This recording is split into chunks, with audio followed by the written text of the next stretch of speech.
What's up, guys? Today we are checking out some cut content for Lord of Mysteries by Annie News. So if you haven't seen the videos, I'll link it below for you to check that out first before watching mine. He has 3 or 4 out currently, so I'm for sure gonna do the first one, most likely the second one, but depending on the pacing and how stuff goes, because I also want to record other stuff too, I might compile all of them into one video, or I will do a couple videos. So we'll see. We're gonna play by ear depending on how everything goes, because one video is 20 minutes, and if I pause and talk, that's gonna be 40 minutes. So we'll see about everything. I might just record them all, who knows, and then just compile them all into one video. So yeah, let's begin with episode 1. If there was ever a series that needed to cut content to go along with it, Lord of Mysteries would definitely be it. That's not because it's impossible to watch without. Holy shit. It's just there's so much lore that the Donghua can't possibly cover all of it. Like, whether it be Beyonders and Pathways, the mysterious kingdom Klein now finds himself in, the churches and cults, or the history behind all of it, every aspect is fleshed out in rich and overwhelming detail. Now, I know a lot of you might be confused with what you watched from episode 1, but I promise that sense of bewilderment is all part of it. Just like how Klein is unsure of where he is, how he got here, and what's going on around him, we too are thrust into this world with no information whatsoever. I like that. Yeah, that's a good point. I never really thought about it that way, because like a lot of people, not a lot of people, but you know, I've seen a good amount of standard complaints, whether it's reaction channels or just a lot of just people talking about it in the comments, tweeting about it, whatever. Like, I'm still confused, but I like that because it's trying to give you, and I'm sure it's on purpose potentially, that, like, you know, Klein and his new body and everything, he's confused, trying to learn and understand everything of the world. So are we as a viewer. So I like that aspect of it, because it puts us in a similar boat that Klein's in as well. Yes, the pacing is undoubtedly fast, but I think this video can really help to alleviate that. So if you're looking to better understand Lord of Mysteries and see how episode 1 compares to the novel, stick around, as this will cover all of that. Yeah, and let me know, because I talked about it before. Like, I plan to, like, after I do season 1, I would consider, you know, reading the novel up to where season 1 ended. But if these videos do a good enough job of covering the novel stuff, is it even worth reading the novel? And I know a lot of hardcore people like, yeah, no matter what, read the novel, which I get that. But if this explains a lot that I would basically digest from the novel and wouldn't have to read the novel, let me know, because then I could just go about it this way instead. But I don't know, I'll probably still read it. But first, if you're looking for a new RPG with amazing graphics, I respect the grind, getting sponsorships, I respect it, but I'm not watching it. I'm not watching it, I'm sorry. The Fool, covering chapters 1 to 14 from the web novel, where the anime starts with a very brief description of Beyonders and Pathways. The novel begins immediately with Klein's transmigration, a concept most of you might be more familiar with as getting isekai'd. His awakening was met with quite a bit of confusion, since paralysis, pain, and headaches overwhelmed his entire body. He hadn't yet realized he wasn't Chou Ming Shui anymore, so the main source of his— Zhou, I'm horrible with names, dude. If it's not like Tim, John, Scott, Kyle, like easy fucking names, Fred, Dave, anything like that, like easy. But if like you throw like anything else that my small brain can't like do, it's gonna take a minute. He hadn't yet realized he wasn't Chou Ming Shui anymore. Zhou Ming Shui. I'm fucking it up, man. I'm trying my best. Zhou Ming Shui. One more time. His entire body. He hadn't yet realized he wasn't Chou Ming Shui anymore, so the main source of his panic was thinking he might not be able to show up to work tomorrow. It was once his body finally allowed himself to move again that Klein would take in his surroundings, then himself. Immediately he knew this was a transmigration he'd read about in so many novels before, so while younger him might have been overjoyed to be in a situation he'd always fantasized about, the current him just found it troublesome. Eventually his panic would subside, and it was soon after that memories of the original Klein would start appearing to him. He would learn all the general info we saw in the anime, plus a bit of extra details regarding his family. So, his father was a sergeant who'd sacrificed himself during a conflict with the southern continent, a loss which would provide the compensation. That's new to me. Enabling him to attend private language school. This in turn laid the foundation, allowing him to get into university, a period of time where his mother would pass away as well.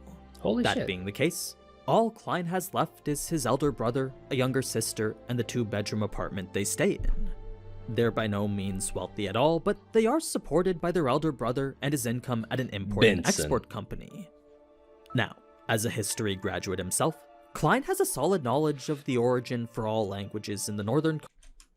The ancient language deemed the origin of all languages in the north. Is he just reading this? I feel like he is. Graduate himself, Klein has a solid knowledge of the origin for all languages in the northern continent, as well as the more rare Hermes language more commonly used in ancient texts and praying rituals. This is the language the mysterious notebook was written in, but rather than have numerous bits be translated like Black Emperor or the Tudor Kingdom, the only line Klein read was the final one. As shocking of a statement as it was, Klein's attention couldn't help but shift towards the revolver.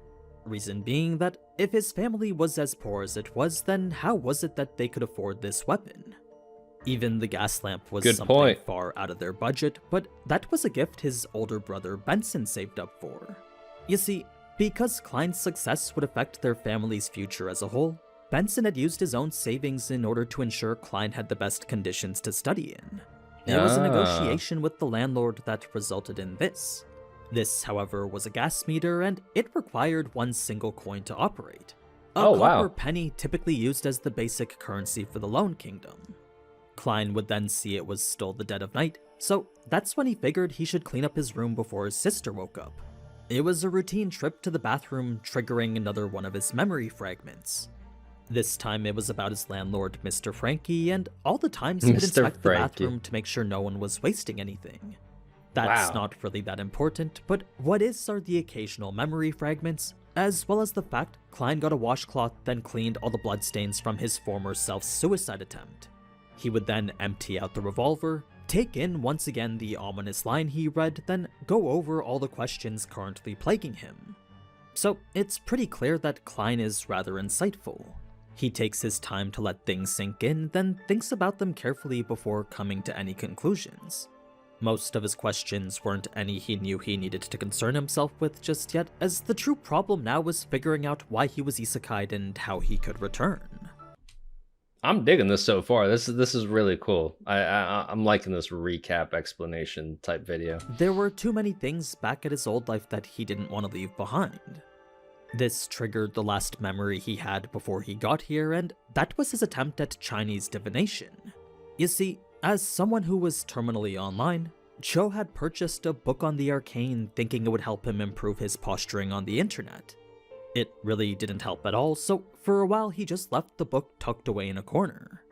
It was when a spree of bad luck started plaguing him for about I love that we get the chibi versions in this. That Cho would put his divination knowledge to use. He would go and attempt what's known as the luck enhancement ritual. The steps were exactly as we saw in the anime, plus a chant a bit more complex than just the celestial worthy. Klein had actually said the accurate version in this scene here, but for some reason it just wasn't translated properly. In any case, it was once the 4 steps were taken and the chant spoken that 5 minutes was all it took for the luck enhancement to take effect. Well, nothing happened after 5 minutes for him, but his transmigration did occur that exact same night. Considering that's more than just an unlikely coincidence, Klein decided he would try the luck enhancement ritual again. Thus why we see him buying all the bread the day after. It was for the time being, though, that Cho would attempt to discover more about himself. Since Klein's memories were partially available to him, he could sit down and recall whatever fragments were there. The thing is, a lot of the more pertinent things weren't. His memories were like shattered glass, missing pieces all throughout. He couldn't remember how he'd attained the revolver, whether he'd been killed or killed himself, or even the meaning behind any of the words in the notebook. He also couldn't remember much about his university life, but what he did know was that he had an interview with another university's history department. Since he'd just graduated from the Koi University, His mentor had given him a recommendation letter for 2 other ones, one of which he would be interviewing at for a lecture position in just 2 days. It was a position that, if offered, would boost his family's socioeconomic status way higher. Compared to his brother's salary of just over £1 a week, the lecturer's position gave almost quadruple. So this was an opportunity that could change all their lives for the better. Now, Melissa's entrance after would also carry quite a bit of information too, since it's here we learn of the ties between Lowen's education department and religion. In the past, Sunday school was offered by various churches, but in an attempt to mitigate conflict and maintain religious neutrality, the kingdom enacted a basic education law. Rather than have the Lord of Storms, the Evernight Goddess, and the God of Steam and Machinery all compete, the kingdom instead established public schools.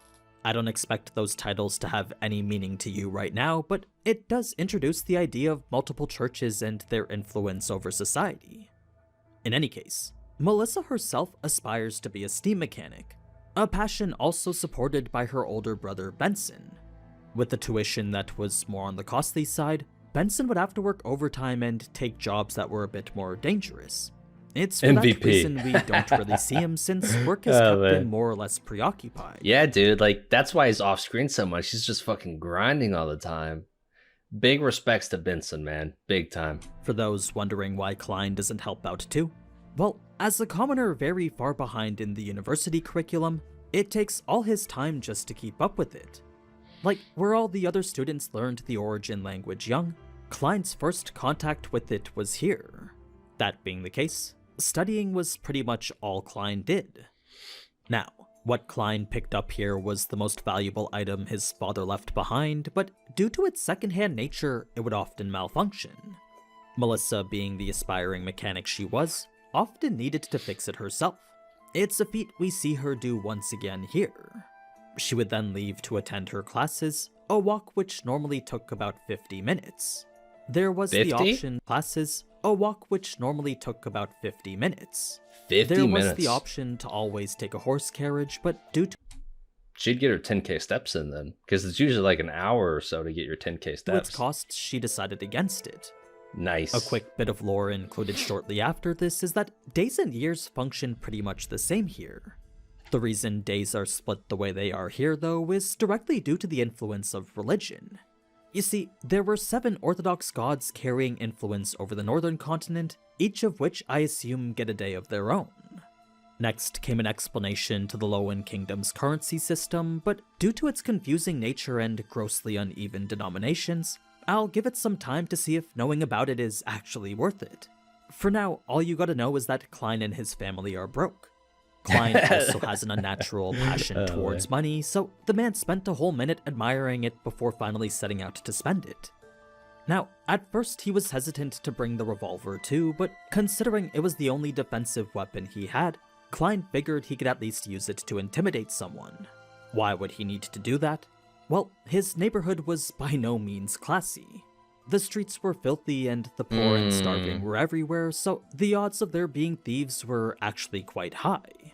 That makes so much more sense, because I actually did question it. Like why is he so eager to carry a gun out and just pull it randomly? Like, but then again, at that time I didn't know like he had access to Klein's memories and like his database and everything. So with that, all that context in mind, it all makes more sense. Even on the more gun. so with all the children getting exploited to become them. It was after Klein had purchased the bread that a trailing figure wouldn't be what sent him into the Tarot tent. In the novel, he would just stumble upon it by chance, then decide to take part since the origin of Tarot here was different than how it was on Earth. You see, not only did Roselle create that, along with all the other inventions Klein mentioned, he also invaded nations, brought others under his protection, and made them all bow down to his own empire. Wow. It was from this the Church of Craftsmanship would receive its first public holy revelation, changing the god of craftsmanship to the god of steam and machinery. Again, I wouldn't get too caught up on what any of that means, but would instead just focus on the fact Roselle was the one who caused it. He also created a fleet that discovered a route to the southern continent, leading to the beginning of an era of colonialism. The year 1198 was when he was finally betrayed, assassinated by a combination of forces from a rebelling church and the former royal family known as the Sauron family. Sauron? We got Lord of the Rings in this? We got fucking Sauron? Sauron's always ruining everything, you know? Damn. Wow, so he was betrayed. Okay. Such was the knowledge Klein flooded himself with, leading to his interest in the tarot cards. He was also intrigued by the lady herself, curious to see if she could divine that he was a transmigrator. The ritual itself was pretty much the same, but the number of the Fool card is actually supposed to be 0. To Klein, he assumed this symbolized a fresh beginning and new possibilities, but that was based off a very basic understanding of tarot. It was before he could find out what it really meant, though, that the real fortune teller would interrupt and stop them. Klein would then leave since the ritual was no longer free, purchase the rest of food, then head back home to complete his own ritual. He decided he would do it first in his own language, then should that fail, proceed to do it in the languages native to this world. So, with a whisper, a chant, another whisper, and a meditation, Klein would complete the 4 steps of the luck ritual, then quickly be overwhelmed by the sounds of whispers. He could neither understand nor distinguish what any of the voices were saying, but what he did know was that the pain of experiencing it was unbearable. It was once that pain finally subsided that Klein would find himself surrounded by fog. It was an endless gray fog dotted with countless crimson stars floating in the distance. 2 of these stars he accidentally touched, leading them to burst open and empty both his mind and spirit. On the other side would be Audrey trying to awaken this royal heirloom, while Alger would be in the Sonia Sea holding a relic of his own. Both items would envelop their holders with a crimson light, sending them to the same gray fog where Klein was at. This much we already saw, but what we didn't see was Klein's deliberation between his 2 options here. He could either feign victimhood, hide his identity and gain their trust, or maintain his mysterious persona and probe for valuable information. Oh, he there probed was him. Little time to actually make this decision, so he was probing big he would time. Exploit the psychological state of those thrown into such a situation and use that to gain the greatest advantage for himself. He couldn't quite make out who exactly he was talking to, but he figured the stronger he got and the more he understood what this domain of his was, eventually he might be able to see through the fog. For now, the roles were made absolutely clear. Here they were the visitors and he the master. To Klein, so he couldn't see them at this point? Like, so we got to see them, but he couldn't see them because of the fog? Eventually, he might be able to see through the fog. For now, the roles were made absolutely clear. Here they were the visitors and he the master. To Klein, their image was nothing more than a projection from the stars he had touched. Wow. So is this how the view was? Like, they couldn't even see what Klein looked like either? Wow. Okay. Creating what he could only assume was an intangible connection only he himself could grasp. So we, the audience, got to see more of the people than what the actual people got to see of each other so far. That's why he made it clear they could leave whenever they wanted, since with him being the one in control, he wanted to show he carried no ill intent towards them. This made things a bit more comfortable for Audrey, allowing her to open up and ask her question of how to become a Beyonder. A Beyonder wasn't someone the average person would probably ever meet, but they did exist, whether in courts, tribunals, execution agencies, or other organizations. They were still fighting like how Alger said, it's just there's a lot less of them compared to the number that existed during the early years of the Iron Age. A lengthy period of time dictating the current. There's less of them than there were before? Still fighting like how Alger said, it's just there's a lot less of them compared to the number that existed during the early years of the Iron Age. A lengthy period of time dictating the current and ongoing era of the 5th epoch. So, if Audrey wanted to become a Beyonder in this day and age, then all she needed to do was join a church. That was the first step towards doing so. This typically involved losing her freedom though, so the only other option was to seek out royal families or nobles with a history branching 1,000 years into the past. That or seek out some of the more evil organizations hidden in the shadows. None of these were to Audrey's liking, so her inquiry into other options would lead Alger to reveal his own solution. The 2 Sequence 9 potions he himself possessed. These potions were the only way people could become Beyonders, and the name of said potion usually coincided with their core characteristics.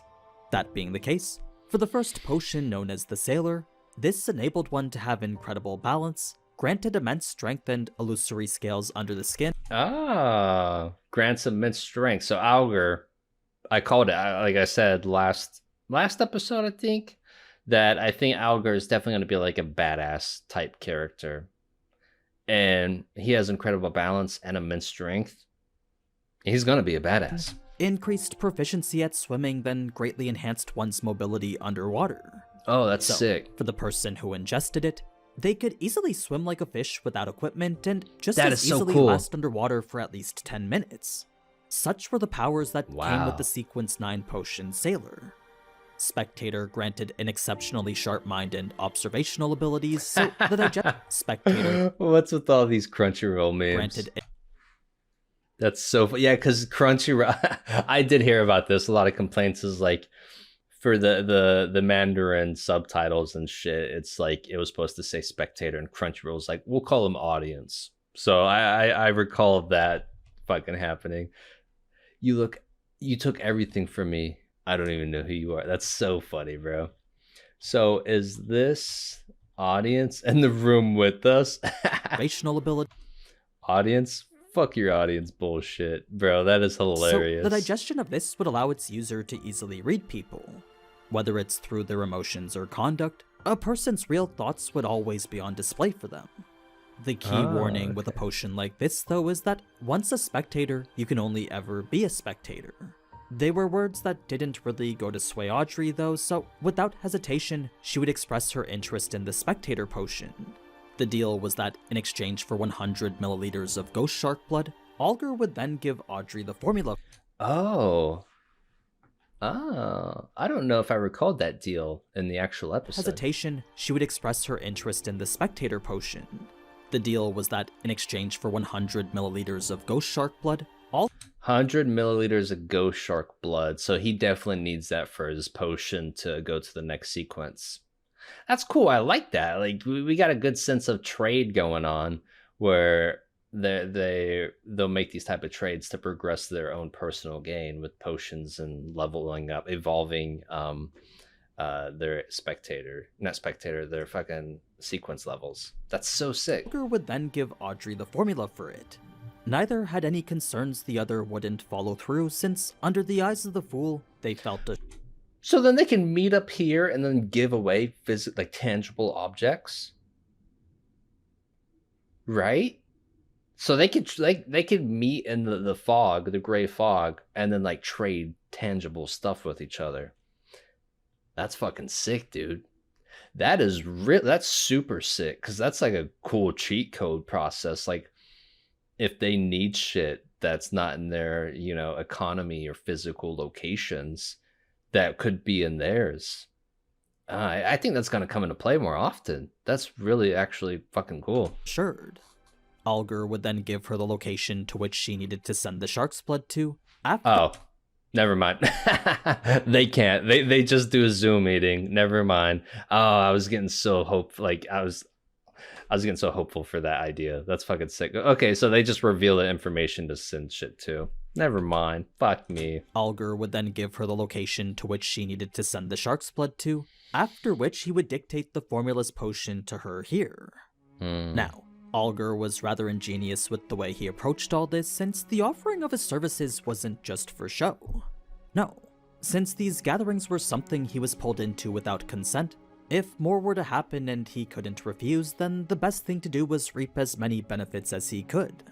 He'd already secured a resource that was rather difficult to obtain, and that to him was just the beginning. So, with their combined backgrounds, resources, and information networks, Augur believed he could get quite a great deal from these gatherings. Klein had no problem accepting these gatherings either, since already they've shed quite a bit of light on Beyonders and other secrets. So, if he was truly dedicated to figuring out how to get back home, getting as much information as possible was always a positive, even if it did put his own secrets at risk. Now, with this gathering coming to a close, the founding of the Tarot Club would lead to insight on the tarot cards themselves. Just like in our own world, tarot cards here didn't come equipped with the power to divine the future. No, the divinity of such things came from the person themselves. Everyone has something spiritual, allowing them to attune themselves to the spiritual world, and it's the tarot cards that help people interpret the signs they receive from it. Most of those signs will go unnoticed, but for those that aren't, it's divination tools like tarot cards that will help you understand them. The cards Roselle made are a whole separate thing, each representing an unknown power and one of the 22 paths to the divine.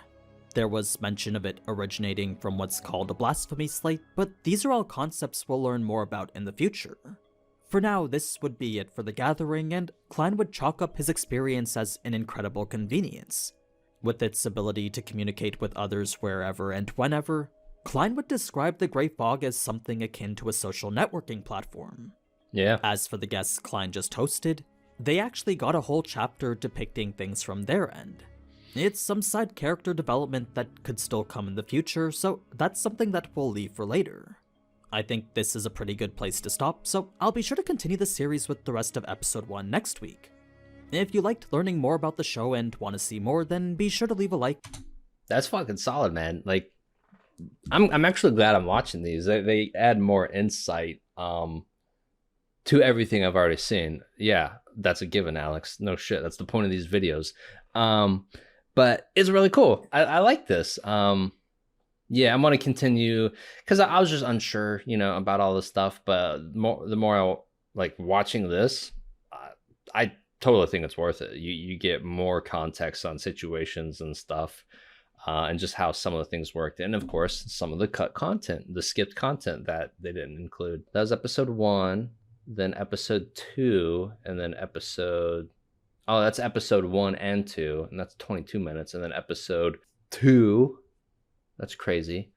So 3 videos for 2 episodes, and then this one says everything going on in Lord of Mysteries so far. So I don't even know how fucking far that is. Hopefully there's no spoilers. Because this was, what, 2 weeks ago? I hope I'm not spoiling anything.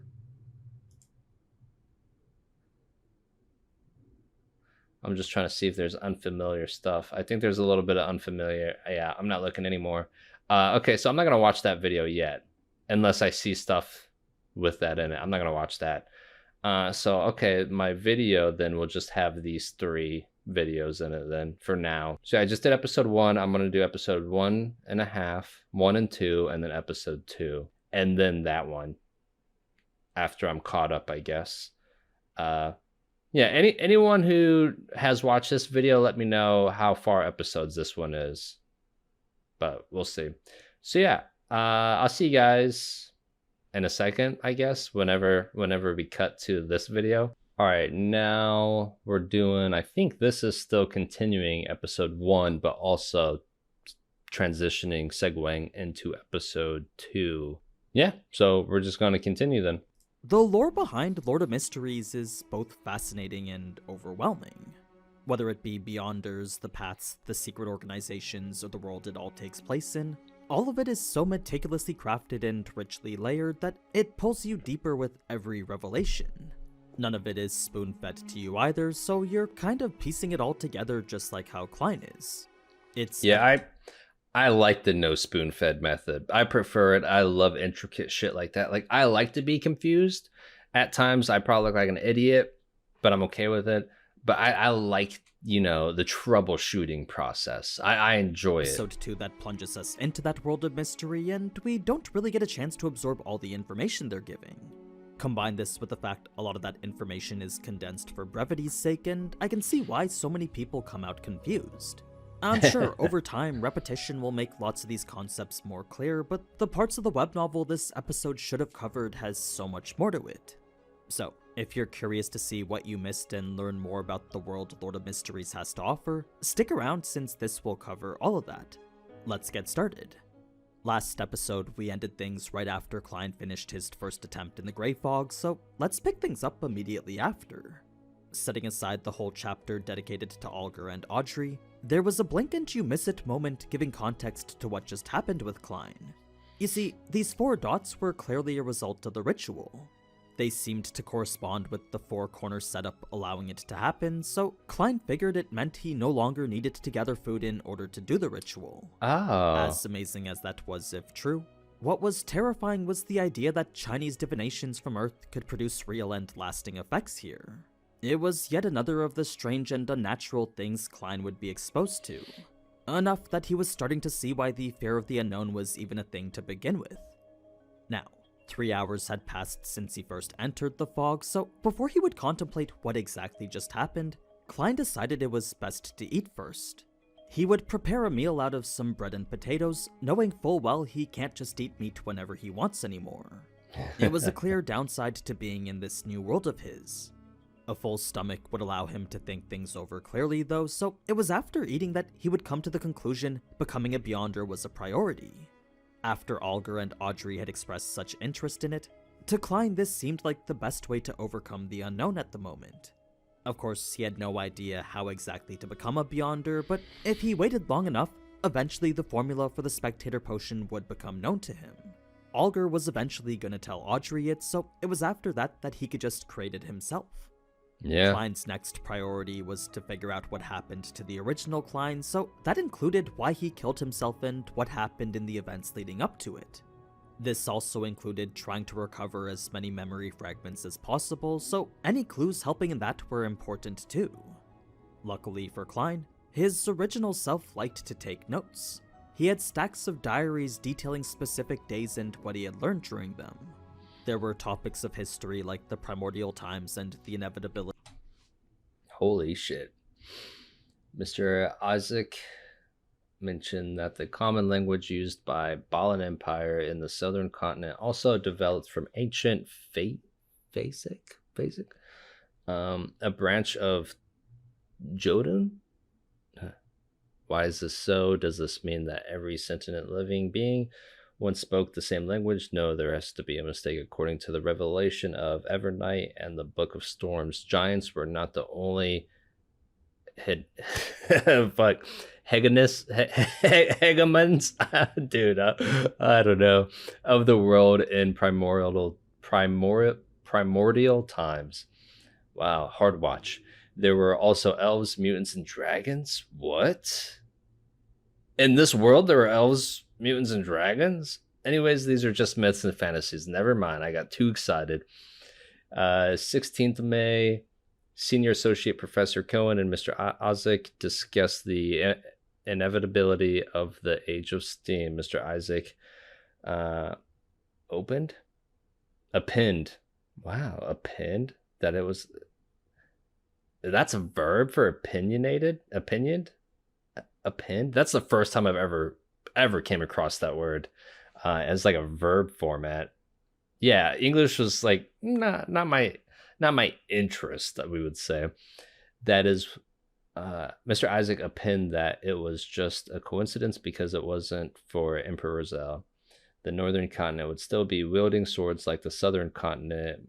Mentor argued that Mr. Isaac had placed too much emphasis on the contribution of an individual. He believes that with progress, even if there wasn't Emperor Rizal, there would be an Emperor Robert. Therefore, Age of Steam might come late, but eventually come nevertheless. I found little meaning in their discussion. I prefer discovering new things and unraveling the hidden past. Perhaps I am more suited to study archaeology than history. The shit is blocking it. Plus I have like a light right here that's blocking the corner of my screen. That's what I'm like, what is that? Yeah. Of the Age of Steam than the more recent entries regarding the discovery of an... Oh my god, so much to read. Welch found me and told me, which no complaints about reading, it's just reading on screen, you know. I just hate the idea of wasting time. Welch found me and told me that he had acquired a notebook from the Fourth Epoch. Oh my goodness, a notebook from the Fourth Epoch. He didn't want to ask the archaeology department students for help, so he came to Naya and me to help him decode the contents. So Naya, Welch, and Klein were the ones that got fucked. How can I refuse? Of course, I can only do it after my graduation defense. I can't afford diverting my attention at this stage. It's like I like the font style, but the font style also makes it harder to read at times. Notebook from the Fourth Epoch, a period of time from over 1,000 years ago. So, this was a very old notebook, and the research within was a goldmine for any history student. Reason being that the history of the Fourth Epoch was incredibly mysterious and inherently incomplete. Any tombs, cities, and records were always far and few between, and for any of the records that did exist, they were typically provided by one of the 7 major churches.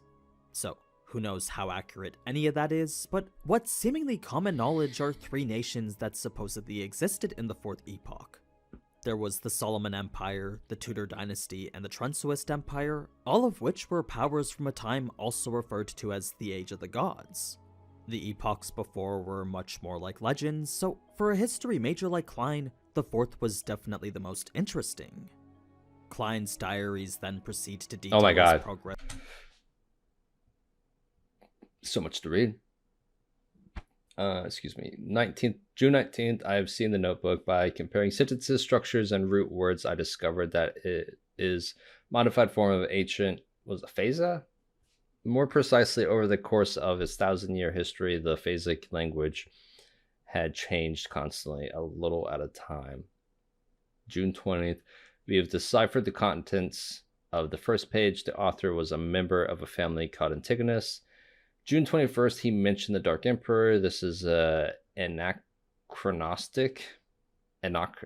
anachronistic with big words, man. With regards to the time this notebook is deduced to be written. Is Professor wrong? Is Dark Emperor a common title for every emperor of the Solomon Empire? June 22nd. The Antigonus family apparently had a very high standing in the Solomon Empire. The author mentions that he was making a secret transaction with a person named Tudor. Tudor is related to the Tudor dynasty. Gosh, most of this video is going to be me reading through the notebook, a lot of which gives context to everything Klein read when he first awoke. There was the discovery of the text being a modified version of ancient Phasac, the author being a member of the Antigonus family, the family's high standing within the Solomon Empire, a secret transaction with a person named Tudor, then the author's mission to visit the nation of the Evernight. June 25th. From the new deciphered content, the author had accepted a mission to visit the nation of the Evernight, situated at the summit of the highest peak of the Hornicus mountain range. Hornicus probably. Hornicus mountain range. Oh my goddess. How can a nation exist at the summit of the peak, which is over 6,000 meters above sea level? How do they survive? It was a domain supposedly located on the highest peak of the Hornicus mountain range. The next entry was... Hornicus? Oh my god, I'm an idiot. Because he had information all up until June 27th, right? Are these strange things real? Are these strange things real? Then finally the iconic line of everyone will die, including me. So there was quite a bit of information Klein had sifted through already. It was before he could piece any of it together, though, that the inspectors would interrupt, seeking answers to the mysterious suicide of his colleagues Naya and Welch. They were the two interpreting the Antigonus notebook alongside Klein. When Leonard asked him about that final line in his latest diary, Klein decided the best thing was to just be frank. Naturally, there were certain things that could be said and those that couldn't, but as a veteran keyboard warrior, Klein was skilled at navigating situations like this. So, the whole interrogation would end without Klein being taken in, a different outcome from what we saw in the anime. He did suspect he was being watched though, so in an attempt to make it seem like he was truly in danger, Klein decided to act panicked. The inspectors had showed little interest in his spectacle, allowing Klein to calm down a bit. He would rest easy knowing he wasn't in that much trouble yet. This would then lead to a whole chapter dedicated to his cooking, time he would use to reflect on the past as well as the new simple life he was thrust into. Melissa would then come home and be shocked by the meal he cooked, then the two would share a heartwarming moment as brother and sister. The night would then end mostly peaceful and uneventful, but it was once morning came that Inspector Dunn would come knocking again. He had found proof confirming Klein went to Welch's place on the night he died, so now he was back to take Klein in for more questioning. Klein had already revealed everything he knew, but still that wasn't enough to prove his innocence. This put his transmigration secret at risk, and since the only other person he knew was a transmigrator was assassinated, Klein wasn't too keen on them finding out about it. This led to his attempt. So it's confirmed Roselle's a transmigrator. I thought it was just like a hypothetical, you know? So Roselle is a transmigrator and he got assassinated. Okay. An escape, which in the novel was pretty much like how we saw in the anime. I thought it was just hypothetical that he could be. This whole Inception-like sequence suggesting the encounter was a dream to begin with. It was once Klein had awoken from it that he was surprised to see it was only 2 a.m. still. Dunn was still there waiting for him in the hallway, except now he was introducing himself as a Nighthawk. It was a name Klein recognized as one of the code names for the Church of the Evernight Goddesses Beyonder teams.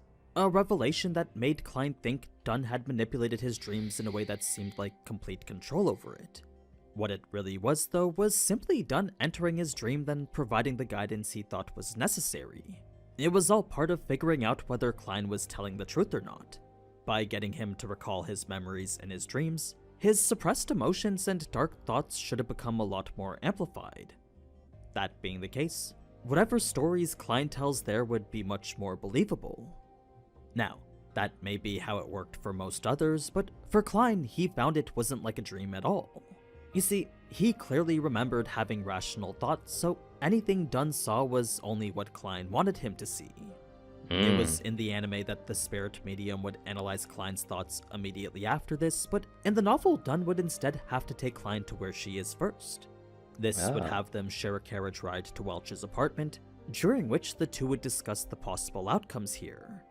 Obviously, escape was impossible, but Dunn didn't fault him for trying. Reason being that if it was him being taken in, then he would have done the same. This is because regardless of whether he remembers committing the crime or not, if proven guilty, Klein's life would be over regardless.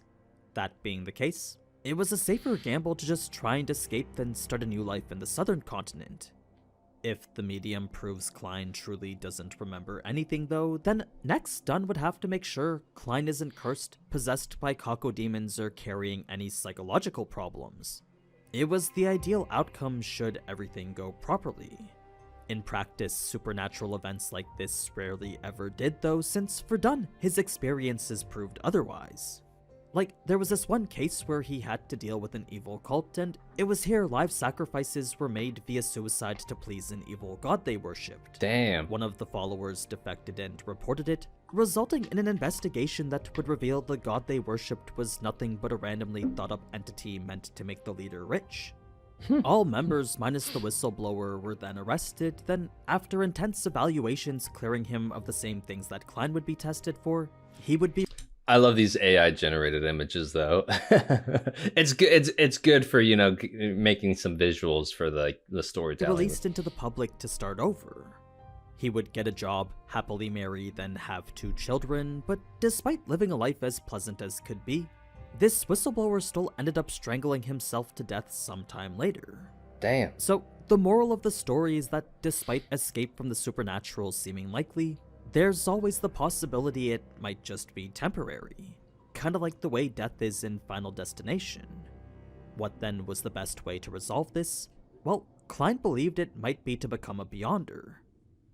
Now, it was once they arrived at Welch's apartment that immediately Klein would feel like he was surrounded by something. It was only him and Dunn around, yet for some reason Klein felt like the area was crowded. As it turns out, this feeling of being watched stemmed from the numerous spirits that were apparently spying on him. Spirits which the medium Daly was just in contact with. Normally, Daly wouldn't take any measures to make her psychoanalysis comfortable, but because Klein wasn't an enemy and more so just a witness, fragrances were given to him to mitigate pain and make him more susceptible to the process as a whole. In the anime, the whole thing had happened really quick, but here this entrance into his mind happened slowly. Eventually, Klein would be plunged into a dreamlike state similar to the fog, except this time there wasn't a lingering sense of madness present. No. Instead, there was only a calm voice bewitching Klein into a state that would hopefully reveal what really hid underneath. When nothing was unearthed, Daly simply let Klein go and Dunn was finished. We didn't get that same level of hide-and-seek as what the anime showed, but I'm glad they added it since the whole sequence was a lot more tense and eventful. It was once Klein had awakened that, despite Dunn saying he was free to go, Klein was still worried whatever evil spurred him into suicide was still after him. Dunn assured him that 80% of survivors in incidents like these typically didn't experience any horrifying after Should be effects, okay. but for Klein, 4/5 still wasn't safe enough. That's when Dunn would suggest joining the church as a Beyonder, since should something happen, the Nighthawks or the Dunn would suggest. You know, Dunn, was it Daly? Dunn and Daly, they're totally dating. For sure. Joining the church as a Beyonder, since should something happen, the Nighthawks or the power they provide would certainly be able to help him. The only thing it would cost would be his freedom. That and the risk of losing control as a Beyonder. This is because out of all the cases the judiciary teams like the Nighthawks take care of, 1/4 of them are usually Beyonder related.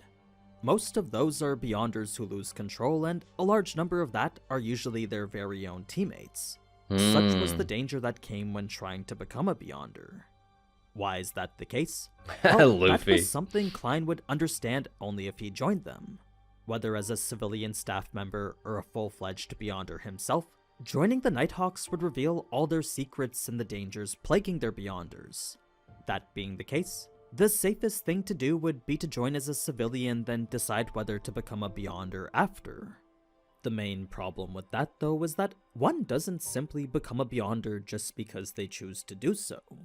With the Nighthawks being a division under the Church of the Evernight Goddess, the church needed to first accept him. Luckily for Klein, not only was he a history graduate, which the church urgently needed, his recent incident indicated he was lucky. It was a quality that often got people accepted into the church. Why might you have to be lucky? Does the church need people well-versed in history?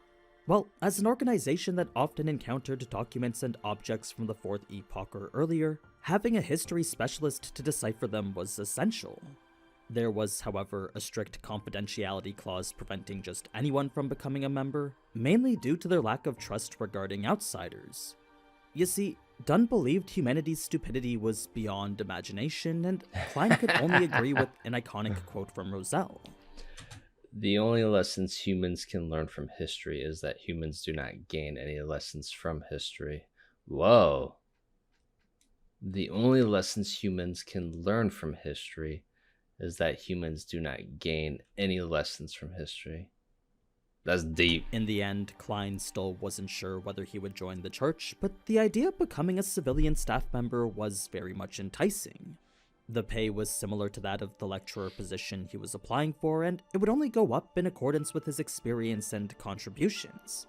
The only downsides were a minimum 5-year commitment, a lifetime confidentiality agreement, and the inability to leave the city without express permission to do so. That's crazy. There were also no weekends, since shift work could be given at any time. Fair, but crazy. It was before Klein had come to the decision to become a Beyonder that he would first go back home to contemplate his options. He would spend a great deal of time comparing all the advantages and disadvantages. It was a thorough and comprehensive thought process that covered pretty much everything. What eventually went to sway his decision, though, was an interesting quote that went like this: "The inferior recluse hides away in the wild, the superior the crowd." It's a quote that essentially means it's better for him to hide his identity as a Nighthawk rather than anything else.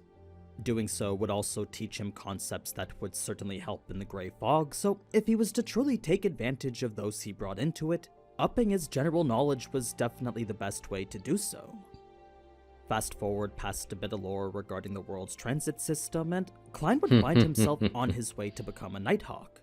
At the pub, he would witness the grotesque sight of 2 dogs rapidly hunting hundreds of rats, a spectacle built upon a betting sport to see which dog could catch the most.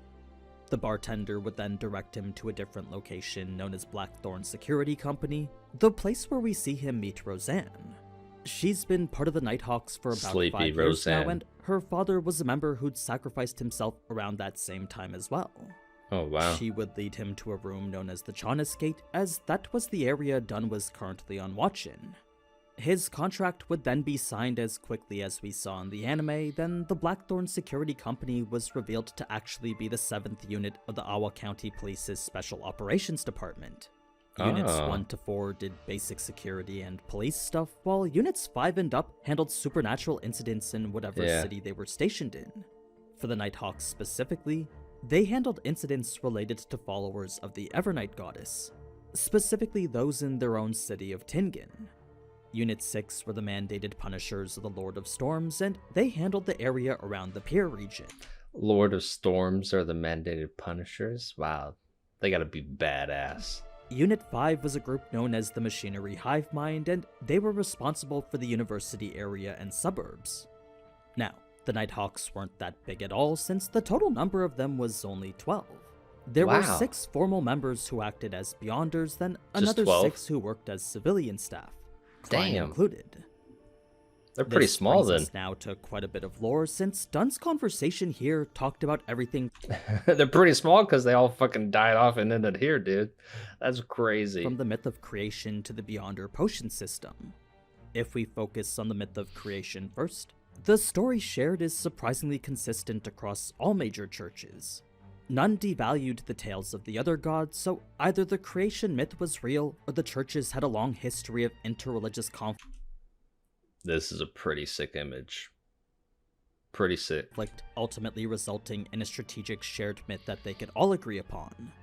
Either way, in every scenario, it all began with the Creator.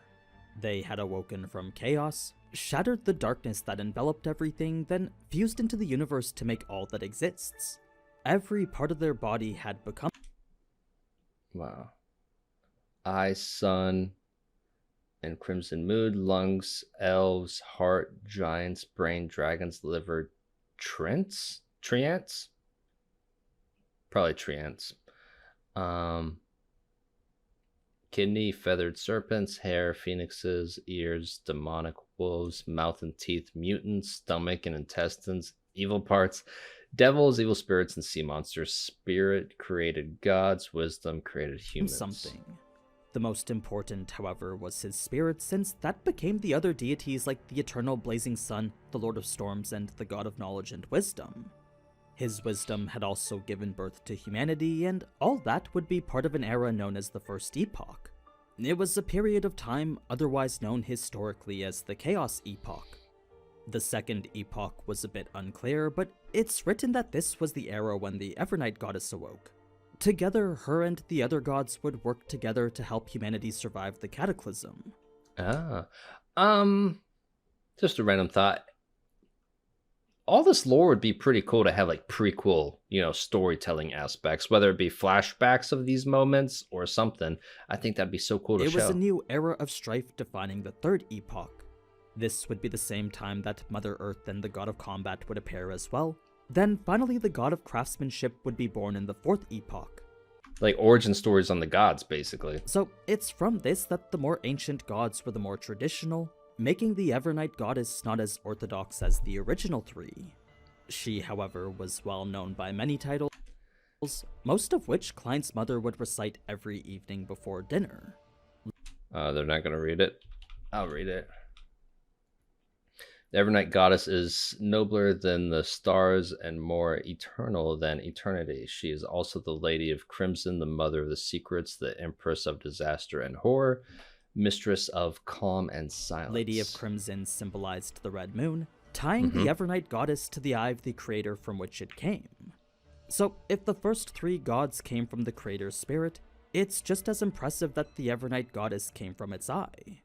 All the other gods had similar explanations too, but for the most recent upstart of the God of Craftsmanship, their church was relatively weak until the creation of the steam engine.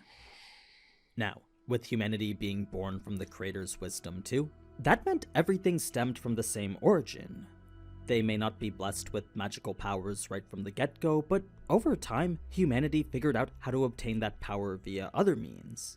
This would be the power of the Beyonders.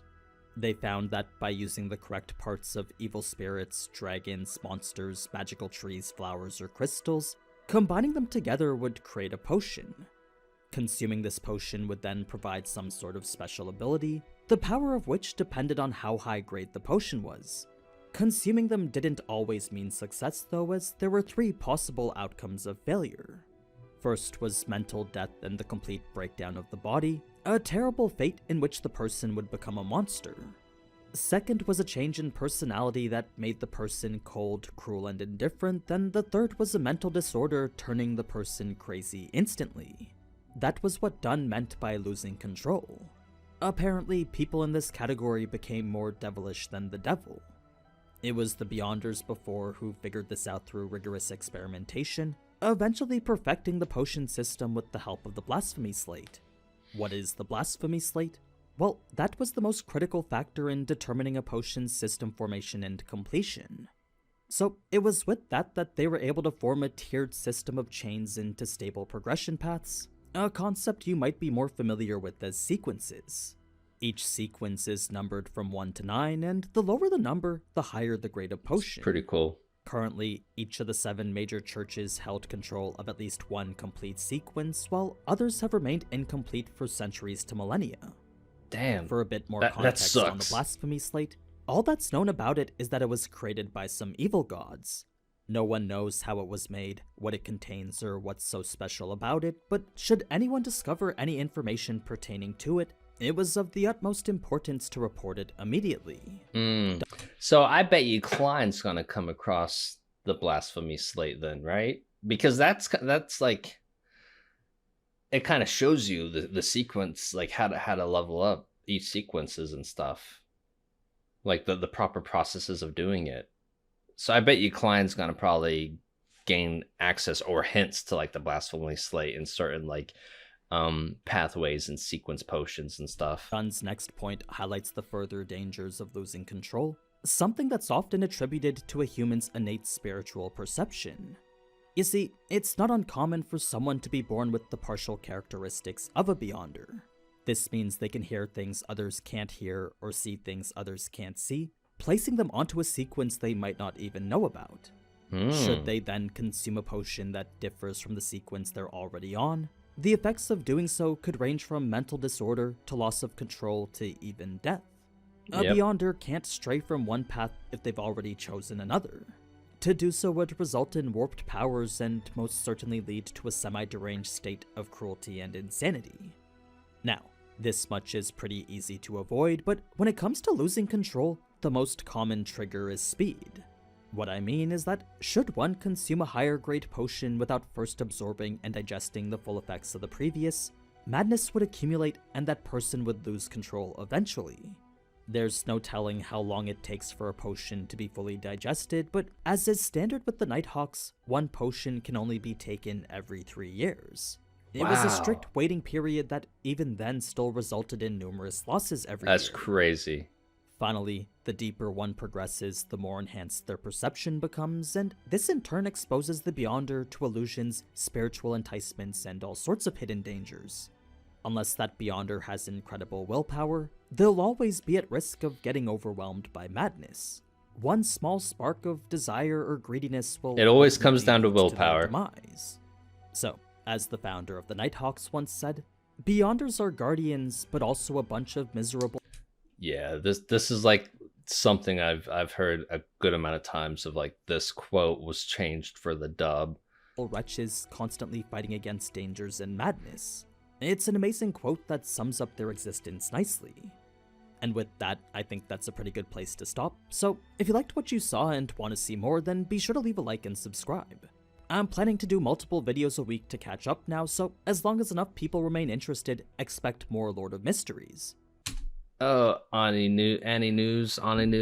Sucks to hear that because they're not doing many videos a week, only because the videos aren't performing as well as the other ones, which I get you. You got to prioritize. I get it. Yeah, I really like these. These are really good, even though like they're not probably like rich in reactions at times or like tons of talking points. It is a lot of good amount of information. Sometimes too much, not like too much, but like I'm like, in my head, I'm like, I'm probably not going to remember this. Like some things are pretty complex or layered or just so rich in information. I'm like, this is really cool. I probably won't like remember this in a time when I should be like, oh yeah, because of this. Oh my God. Like it's not going to trigger in my brain like that when I need it. But it is really cool. Like I'm going to retain a good amount of this stuff, just not probably a lot of pivotal stuff that I probably some people like, wow, you forgot about this, or like you even watched a video and didn't call this out. Like, it happens, man. I'm just a normal average dude. Yeah, okay, we're gonna go to the next video. All right, here we are on the last one for the video that is like most current, up to date for me in terms of the episode releases for dub. It says episode 2 cut content, but the thumbnail has the clown doll thingy, the little doll, the mannequin, the little puppet doll, which is episode 3. So there might be hints of episode 3 in this too, because the thumbnail screams episode 3 when the title says episode 2. I don't know, any news? What are you doing to me? Yeah, so this is the last one. So let's begin. We are guardians, but also a bunch of miserable wretches constantly fighting against dangers and madness. Such a quote defines what it means to be a Beyonder, but for Klein, becoming one meant something a little bit different.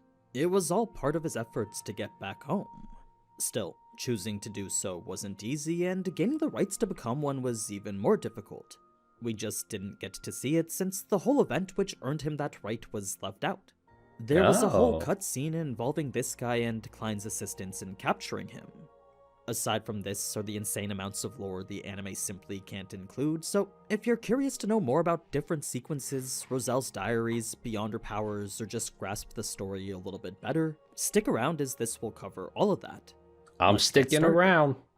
I'm Episode sticking. 2, Beyonder, covering chapters 19 to 44 from volume 1 of the web novel. Wow. With Klein. So episode 2 is 25 chapters? Damn. Now aware of all the risks associated with becoming a Beyonder, it was also important to know they weren't as powerful as he might imagine. Like, when it came... Is my math off? Beyonder, covering chapters 19 to... Huh? 25 chapters, yeah. Holy shit. 44 from volume 1 of the web novel. With Klein now aware of all the risks associated with becoming a Beyonder, it was also important to know they weren't as powerful as he might imagine. Like, when it came to guns or any other ranged weapons, a low sequence Beyonder really wasn't any match for them.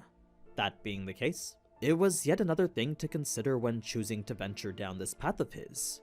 The main things to be wary of would always be the influence of the potion though, so as long as he didn't consume the wrong potion and took his time to grasp control of his powers, the risk of losing control himself would remain low. I wonder, which this is like, you know, a mind game type series, you know, where people are outsmarting each other and all that, and that's just one of the focus points. I wonder and bet, I could bet you there's someone in here who's like, hey man, I know the next potion concoction for sequence 5. If you do this favor for me, I'll give you the potion ingredients. And they could potentially trust them, but they could purposely mess up one of the ingredients within the potion. Because wouldn't that fuck them up? Like, because my theory is that like they give them a wrong potion on purpose that could make them like turn into the creature or just cause death, you know, like lose control, any of those things on purpose. So like they would think they're drinking the correct potion to go to the next, like to evolve into the next sequence level, but it's actually a wrong potion and it just fucking kills them. I bet you there's some type of strat like that to happen. Why would Klein even bear all that risk in the first place though? Well, you gotta remember it was solely to find a way back home. If he was ever gonna return to the life from which he came from, then Klein knew he needed to understand the essence of mysticism here.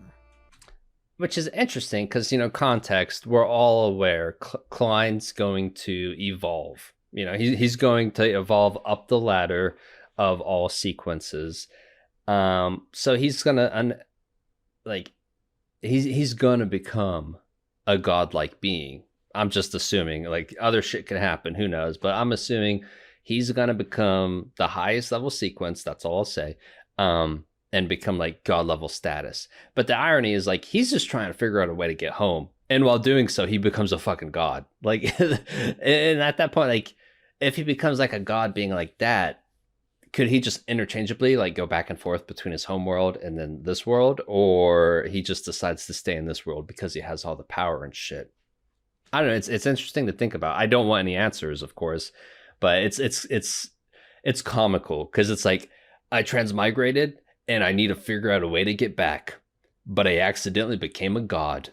Like, what a crazy outcome. Now, a key difference that leads to a major story shift in the novel is that even if Klein wanted to become a Beyonder right now, he wasn't allowed to since he still needed to prove himself. Whether that be by interpreting critical ancient documents or something else, his position mostly depended on the arrangements of the higher-ups. How then did Klein proceed to prove himself? Well, that's a bit of cut content we'll talk about later on in this video. For now, Dunn would go on to explain the responsibilities of all the other civilian staff members. These attending visitors, cleaning rooms, probably the bathrooms. I bet you Leonard took big old dirty shits knowing that Klein would have to clean them just to mess with them, you know, initiation process for Klein. Writing case files, guarding the area, monitoring the access. Tasks Klein believed he would be responsible for as well, but as it turns out, Dunn had something else in mind.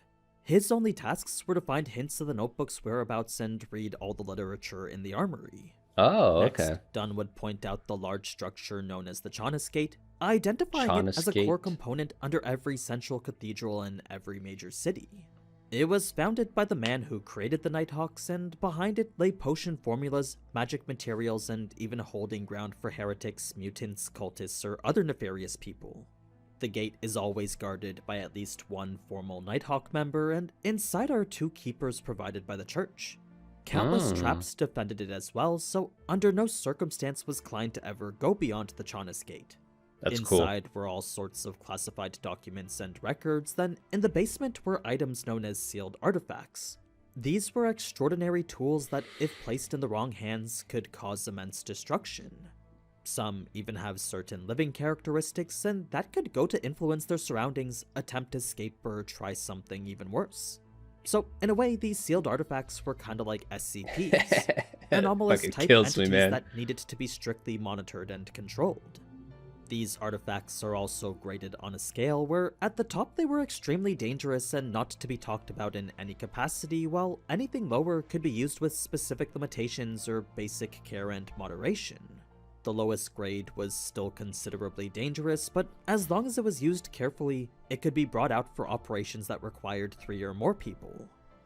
Now, to quickly know how dangerous an artifact was, once... Yeah, this is like episode 3 content. Did he mess up the title? I don't know. It's not a big deal regardless. I'm just being a little fucking critique. Simply needed to look at the numbering. For the one in episode 3, this was 2-040, the Grade 2 sealed artifact number 40. He just messed up. He said 2040. This was 2-040. Any news? Come on, man. The Grade 2 sealed artifact number 40. Dunn would then mention a corrupted archbishop who lost control and stole one of the most dangerous... Maybe that's why I put the asterisk, knowing that, like, correction. Dunn would then mention a corrupted archbishop who lost control and stole one of the most dangerous artifacts the church had, but that's a story I'm sure will be mentioned later. Of the foreshadowing they did give, though, it was received like a very ominous warning since this was one of the artifacts they couldn't even keep records on. Everything about it needed to be passed on verbally. Never could it be written into words. It was... But then again, Annie News probably said 40 instead of 49 on purpose because of stuff. People like me, it boosts engagement because, you know, people are eager to correct people. Like, out of anything, people are more eager to correct or criticize someone than they are to compliment. But I'm not being pessimistic. That's just how it is. I don't know why. But it's a strategy. Like, knowing that they would correct them in the comments. The more comments you get and everything that boosts engagement, YouTube pushes it out more. So it could be part of a strategy. I know I'm focusing on that point way too much, but I just had to talk about it. After this, that Klein would be sent to see Neil, a once formal member of the Nighthawks no longer suitable to handle cases anymore. He had refused to be a keeper of the Chaunis Gate, so now he simply spent his days accompanied by his documents and records. Documents Klein was sent to help him arrange here. This would first be after Dunn had given him his advance payment, since as someone who's seen his place, Dunn felt Klein needed an upgrade. He also needed to purchase a cane and a new suit too. It was then that Klein would turn to head to Old Neil's, but 2 more times Dunn would interrupt him to remind him of something else. For protection, he needed to carry some demon hunting bullets, then for practice he was to go to the range and fire 30 regular bullets daily. Wow, the police daily. Owned their own underground shooting range, That's part of which sick. could be used by the Nighthawks. Gotta so stay this dialed was in. all part of making Klein ready for his next tasks. After this was a cutscene introducing the character Oriana, since she was the accountant who would give Klein his pay. How did she end up working for the Nighthawks? Well, that's a story not too different from Klein's. You see, it was 16 years ago that a serial killer was terrorizing the city, butchering women in a series of gruesome murders that left them gutted. Oriana was about to be that killer's 6th victim, up until the Nighthawks had saved her. As it turns out, this butcher was a Beyonder, and his numerous victims were all part of a sadistic ritual preparation for the devil. Wow. Well, Oriana was luckily spared from it, and it was ever since that she'd been working for the Nighthawks.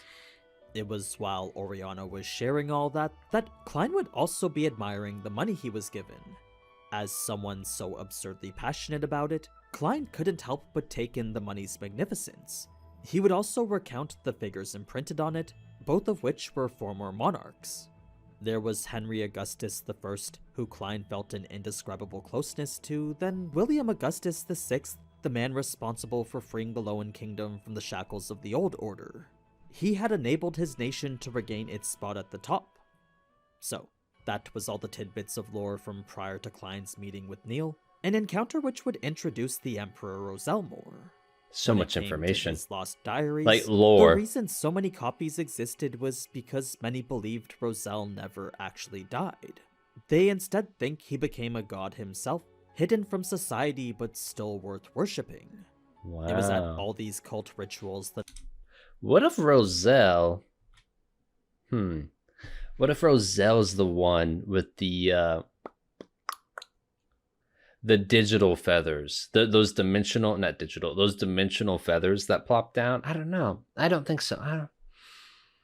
I feel, yeah, regardless, even though we've been having them in some flashbacks and they talk about them, I feel Roselle's going to have a lot more screen time in general because he had a character trailer.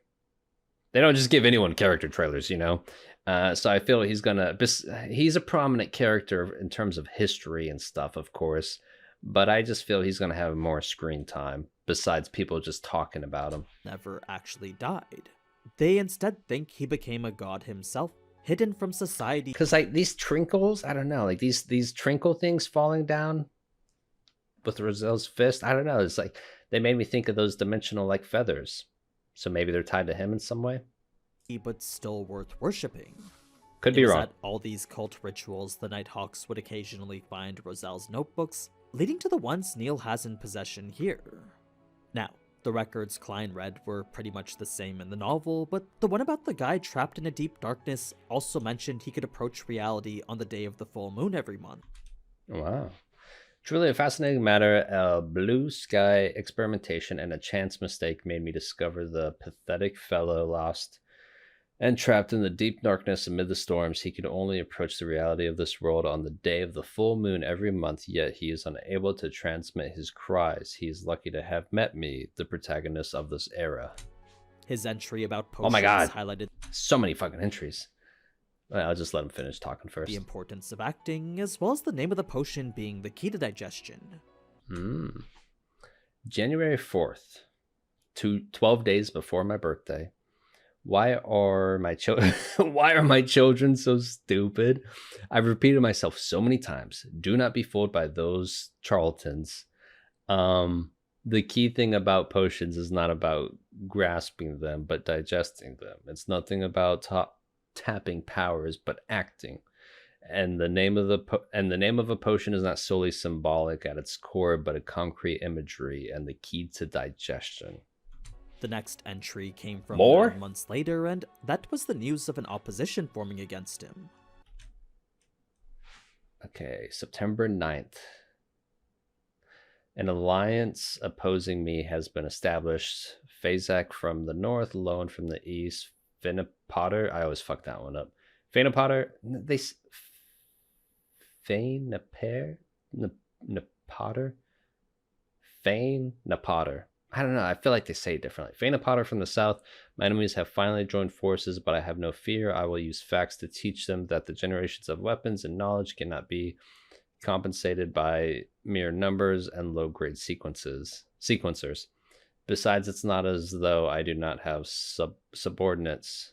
As for the higher grades, he has he literally, I love this though, he literally wrote his laughs into it, like his anime laughs at that, like like, oh my god. I do that too, like whenever I like, because I have like my notebook and like tons of notes and shit here, and I'll always like, if I'll make jokes on purpose in my notes when I'm like reminding myself of something, and then put like lol or stupid shit like that. Have they forgotten who I am? I like Roselle. With the Phazak in the north, the Lowen from the east, and the Finnapotter in the south, all Roselle's enemies had joined together to fight him. Still, Roselle was confident he would come out on top, mentioning something about higher grade sequences. His next entry was about losing communication with a ship seeking the forsaken land of the gods, then the... Wow. I have lost communications with ship seeker, blah, blah, blah. I should consider inventing wireless telegraphs. I hope it would not be affected by the storm. Wow, he's just going to consider inventing stuff. Then the one after was about a woman named Ithaca who he seemed to like more than Florena. That last one wasn't really that important, but all the others bore priceless information Klein could take advantage of.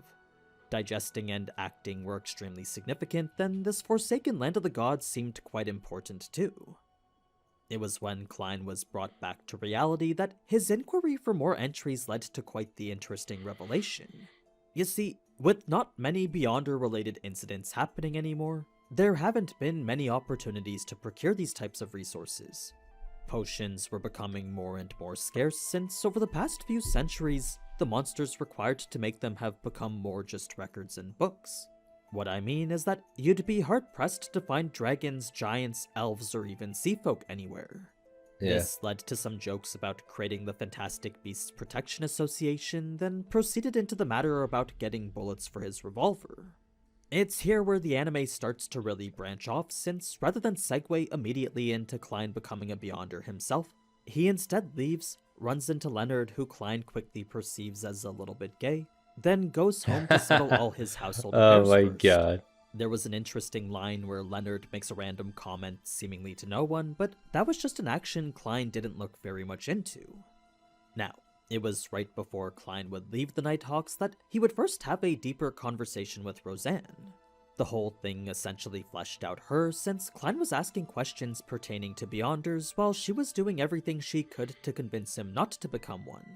Since her father was an unfortunate casualty of it, this whole realm of mystery was an area she disagreed with wholeheartedly. It was a sentiment backed by some rather wise words from her father. 2 weeks before he had sacrificed himself, he had mentioned how one should never think they can resolve hidden risks or combat by simply becoming more powerful or a higher sequence. To him, it was actually quite the opposite. In the end, death and insanity were the only two outcomes, and that was a fact which proved true for him especially. That's when Klein would insist he only wanted to know the basics, so after a bit of pushing, Roseanne would finally cave for him. She would reveal high sequence Beyonders were going extinct. There were only about 30 or so Beyonders in their entire city to begin with, but when it came to those who were really high up there, very few were still around anywhere these days. Then, for the Beyonders who were around, most were only at sequence 9. Roseanne then spoke about the path the Church of the Evernight Goddess held full possession of, identifying their sequence 9 as the Sleepless. This was someone who didn't need to sleep at night. It's not like they didn't sleep at all, but unlike a normal person, they could get by with only 3 to 4 hours of it during the day. Jealous. Their other powers were the ability to see through darkness without any lights, an increase in power the deeper into the night it was, stronger at night, yeah, intuition and mental capacity when it was night, then an innate ability to detect unknown dangers that lay in the dark. They weren't so strong as to possess any supernatural abilities though, so in order to fight monsters, they still relied on bullets or other means.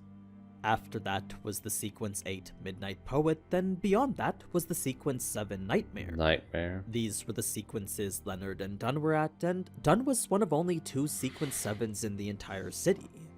That was all what a baller for that path, so Klein would then ask about more of the other Sequence 9s. He was looking for whichever allowed him to study and grasp more knowledge. If he could somehow end up on a path like that, then he figured he could leverage that to find a way back to his old life. The seer. Unfortunately, the only one Roseanne could recall was Mystery Prior, then an incomplete Sequence 7 title by the name of Spirit Medium. This would be all the information Klein could get, leading to his departure and eventful journey back home. It's here we get into quite a bit of cut content too, but the topics it deals with aren't entirely important. There was Klein's stop to purchase the cheapest yet most practical cane he could find, a review of the Lowen Kingdom's regulation on firearms and weapon permits, a brief moment practicing the draw of his gun over and over, then the reveal of his new job as a consultant to Melissa. Klein wanted to go out to eat to celebrate, but Melissa insisted he save his money instead. She was even against moving out too, since to her, their living conditions weren't as bad as they could be. This then led to a whole chapter of Klein trying to convince Melissa otherwise, citing reasons like societal expectations and marriages. Melissa was still way more concerned with financial stability, so this was a conversation the two would have to have later. For now, Klein would have to deal with other matters, specifically the job interview which he now needed to withdraw from. This brings us to a scene in the university, and is actually the place where we first meet Azik. That, however, is a scene from episode 3, so we can leave that one for later. What comes next is probably the most important cut content so far, since it's a sequence of events earning Klein his spot as a Beyonder. The whole arc is 4 chapters total though, so unfortunately this will be a very basic rundown of it. Just remember, Klein doesn't get to be a Beyonder just because he wants to.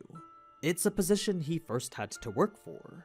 As for the way he had earned it, well, in the novel, it was because of how he handled the man who was following him here. Turns out he went beyond just stalking him on the street, and even went so far as to break into Klein's house. He had done so at a time when Klein was asleep, but thanks to a timely warning from Dunn in his dreams, Klein was able to wake up and force the man out. Leonard and Dunn then took care of things from there, revealing the man to be part of an ancient organization known as the Secret Order, an underground group established in the 4th Epoch and related to the Solomon Empire. It was from them that the Antigonus notebook had originated, and it was only due to their negligence that it was lost. So it was this man who was tasked with retrieving it, unfortunately leading to his capture here. Now, normally the Secret Order was very difficult to deal with, so the fact Klein was able to assist with the capture of one of its members, well, that was a contribution worth rewarding. It's because of this that Dunn would present him with an offer very few were given.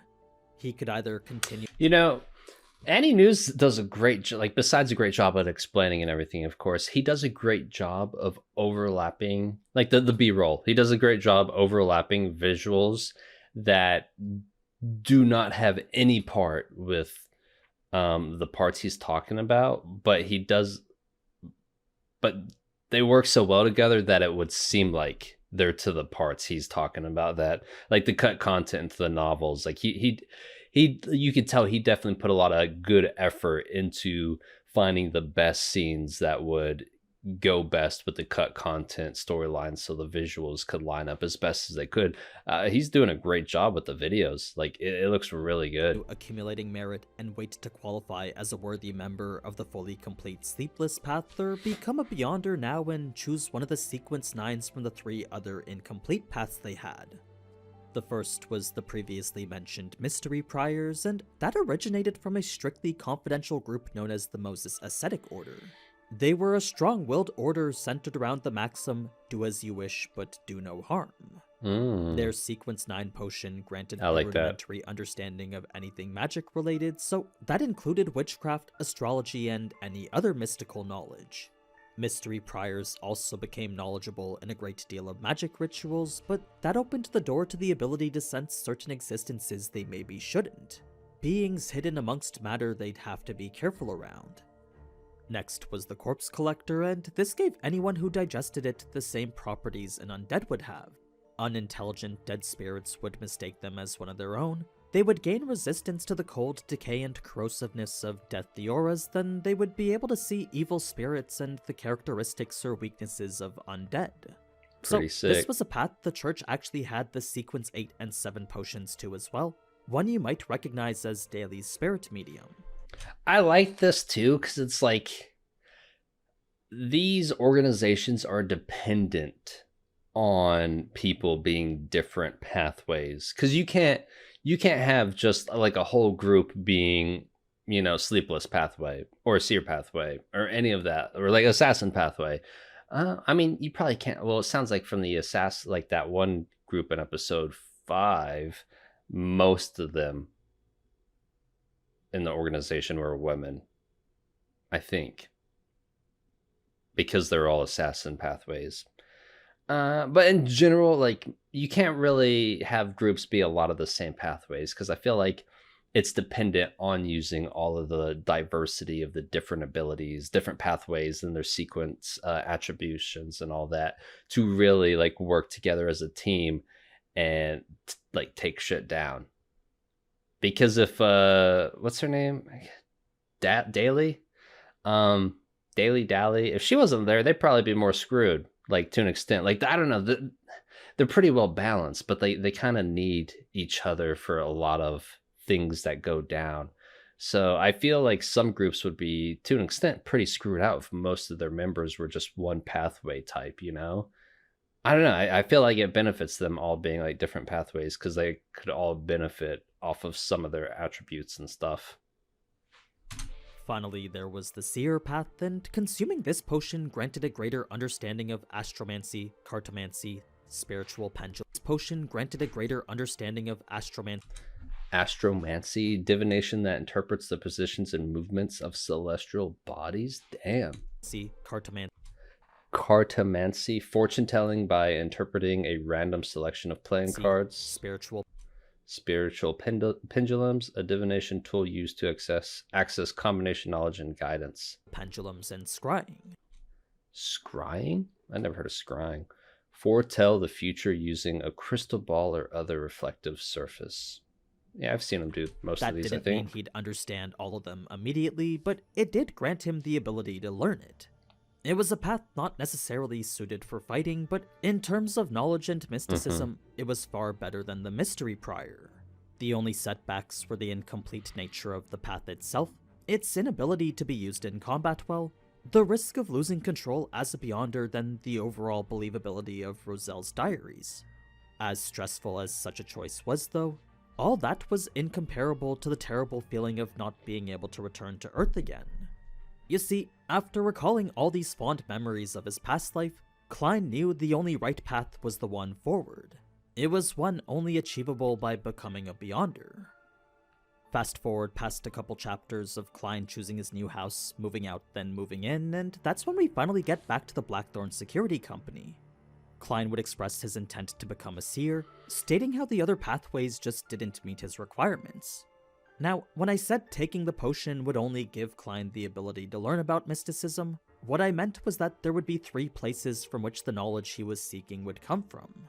The first was experimentation, summarization, and enhancements. The second would be from the gods themselves, then the third the dangerous murmurings and illusory enticements Beyonders were occasionally exposed to. There were sometimes cases where these mysterious voices would describe matters related to mysticism. Should one try to listen to those voices for a bit too long, though, there was no doubt they'd eventually go mad, fall to corruption, and become monsters.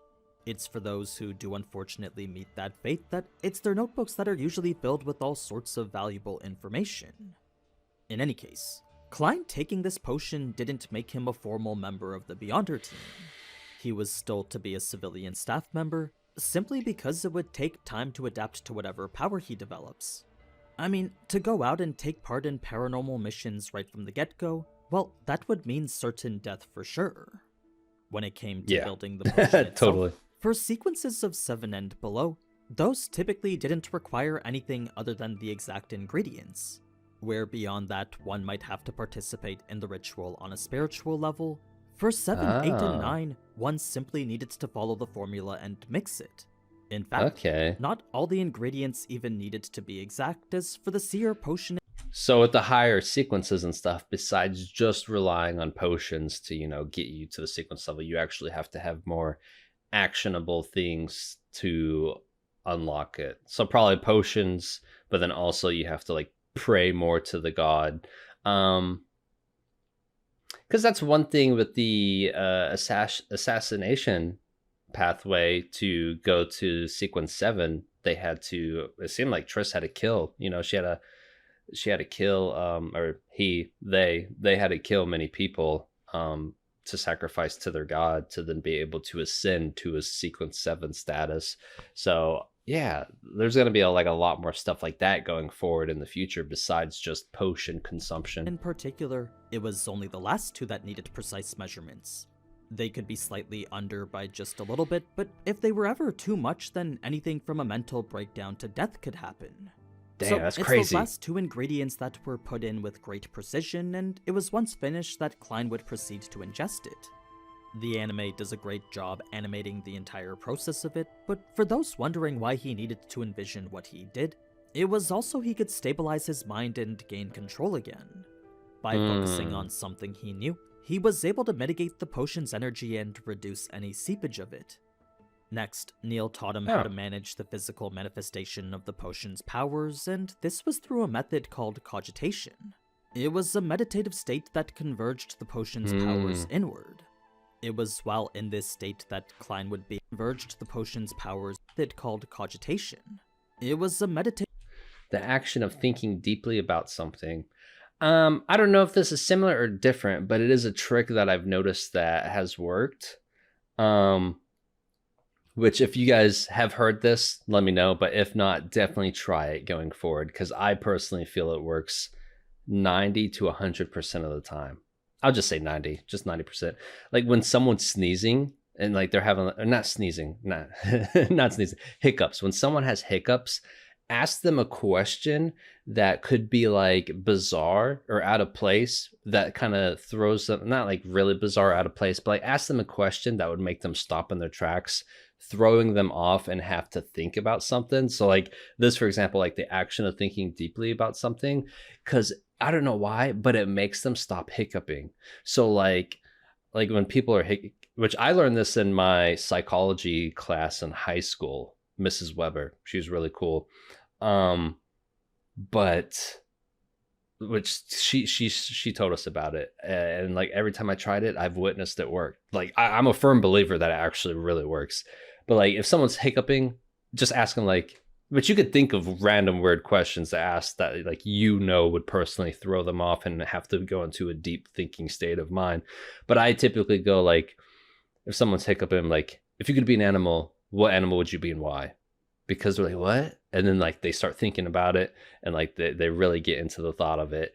And then I usually wait 30 seconds after they answer, and I'm like, are you hiccuping anymore? And they're like, no. And I'm like, exactly. Because it works. Like if you've never heard of that or never tried that, think of that. Like whenever you notice someone hiccuping, do a question like that just to throw them off, and I guarantee you it'll work. It's like one of my favorite things that I've learned that I love witnessing whenever anyone has a hiccup, because they're like, oh, I could solve their issue. And like, I just ask them a random question that throws off their thought process, and then they stop hiccuping. It's so cool. Converged the potion's powers inward. It was while in this state that Klein would be able to see and understand the truth, revealing knowledge only he himself could understand. It was a unique phenomenon classified as a mystic experience, something only possible while in this state of cogitation. Neil would then teach Klein spirit vision, one of the most foundational. But when you try the hiccup thing, like if someone asks you why, you can't tell them, because if you tell them, that has a potential chance of ruining the actual outcome. Just like if you ask them a question like why, I'm just like, well, just answer it, like blah blah blah, and like just make passively force them to get in that deep thought process that they're kind of sidetracked by, and it'll work. But you can't reveal like your process, you know, like, hey, I'm about to ask you a question that throws you off and it'll help you get rid of your hiccups. Like, you can't fucking do that. It's most likely won't work then. Additional abilities for pretty much any Beyonder. It was a mystical power that would allow him to perceive supernatural and non-physical phenomena. It wasn't a power one developed naturally though, but was instead something he would have to train. So, first Neil would have him discover his aura, one of 4 non-physical parts split from a person's biological body. Aura was part of a person's ether body, and that reflected a person's physical health and emotion. On the deepest inner part was a person's soul body, and that referred to their spiritual core. Beyond that was the astral projection, and that was a person's spiritual connection to the cosmos. It was the part most commonly used for divinations and spellcasting. Finally, there was the body of heart and mind, and that was the connection to one's brain and mental capacity. For potions that improved one's analysis and observation, this would be the area it would typically target. So, for now, Klein would be focused on aura, where every color he would see would indicate something different. Damn. This one's different than before. The other color system said, like, it never said what body, like, O'Neill's course, it never said what body parts they were tied to. It just said, like, the mood or, like, the state of them, of the colors and stuff. So red, limbs and motion-related parts. Oh, purple, head and brain surface. Orange, spots that excrete waste. Oh, wow, this is so detailed. Yellow, digestive system. Green, heart and other regulatory systems. Blue, throat and parts of the nervous system. White, overall health, a balanced and healthy body. Dark, thin colors, sign of exhaustion or illness. Ugh, so much. This applied to the astral projection level as well, meaning Klein should be able to easily read how a person was feeling too. Finally, he would see inanimate objects didn't emit spiritual traces like organic ones, but materials from extraordinary beings did. Though the creature it came from was dead, some of their leftover parts still carried what's called remnant spiritualities. They were typically the parts most crucial to potion making. Now, I know episode 2 still has that whole part with Leonard and Klein, but considering how far behind I am and the isolated nature of that specific incident, I might skip ahead to focus on the incident with the clown. Okay. I will try my best to keep making timely videos for this, but there's just so much content it's hard to keep up with it. That said, I could skip ahead to the current episode, or I could stay where we're at and remain 4 episodes behind. Either way, I should be able to keep it going weekly alongside the Overlord videos. You just might see a gap from like episode 3 to episode 7. But anyway, if you liked what you saw, then leave a like and be sure to subscribe if you want to see more. Until next time though, ciao. We are... Oh, damn. This was, I think, like an hour and a half of recording. An hour and a half of those 3 videos. A lot of good information, a lot of interesting, cool shit to learn about. Definitely more so. I feel, in general, I feel the anime did a great job at focusing on the key pivotal information, because all the other stuff that Any News just went over in the 3 videos was just like fun, interesting aspects, background lore and all that, that I would be fine without knowing, you know? But it's cool overall just to learn all of that stuff. I don't know, there are some things that like he went into detail about, like the sailor pathway that Alger is, and like the perks you get, like swimming faster, 10 minutes underwater, more strength and agility, or balanced, one of those. Cool shit like that. So that was really cool. And like a lot of other stuff like that.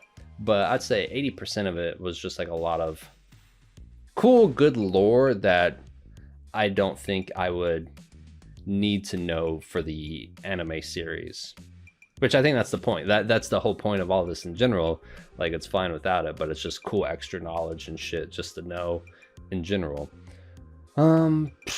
Yeah, these were really good. I probably plan to continue doing these going forward. I know the next video that Any News has out currently is more ahead than the dub episodes are, so I'll probably be waiting a couple weeks who knows, maybe even longer, depending on where those episodes, like what all episodes are included in that next video. Because I don't know, it might be like episode 6 or episode 4 up to like 7 or 6 or something. I don't know, because I'm about to watch episode 6, I think.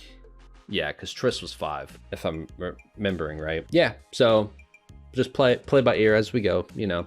So I'll see you guys in the next video, which should be episode 6 reaction, because I'm about to do that right now.